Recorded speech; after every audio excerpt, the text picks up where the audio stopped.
আসছে।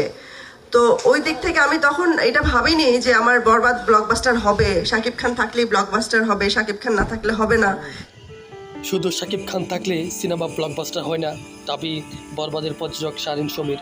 সম্প্রতি রাক্ষসের ফার্স্ট লুক টিজার রিলিজের প্রেস মিটে বরবাদের প্রযোজক শারীন সমীর শাকিব খানকে নিয়ে বেফাঁস মন্তব্য করে সাকিবিয়ানদের রোশনালে পড়ে যান।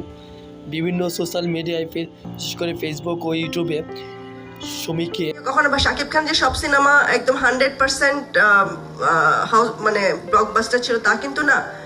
আমরা টল করেন সাকিবিয়ানরা। সবাই বলতে থাকে শাকিব খানের রাক্ষসের শিডিউল না পেয়ে সমীর এই অকৃতজ্ঞতা পরিচয় দিয়েছে। সমীর ভাষ্যমতে শুধু শাকিব খান থাকলে সিনেমা ব্লকবাস্টার হয় না, শাকিব খান বরবাদের থাকলে ব্লকবাস্টার হবে আর না থাকলে হবে না, এটা ভেবে আমরা বরবাদ বানাইনি। তাছাড়া শাকিব খানের সব ছবি কি হিট হয়? আমরা রাক্ষসের শাকিবের চেয়ে সিয়ামকে ব্যাটার মনে করেছি, তাই আমরা সিয়ামকে নিয়েছি। প্রযোজক সমীর এই বক্তব্যের পর সমালোচনা জ্বরে উঠে যায় সোশ্যাল মিডিয়ায়। অনেক সাকিবিয়ানরা বলেন সমী আপু ভুলে গেছে সাকিবিয়ানদের সেই আন্দোলনের কথা, ভুলে গেছে শাকিব খানের ভক্তরা শাকিব খানকে ভালোবেসে বরবাদ সিনেমা 5 থেকে 7 বার দেখে, আর এতে করে বরবাদ ইন্ডাস্ট্রি হিট সিনেমাই হয়েছে।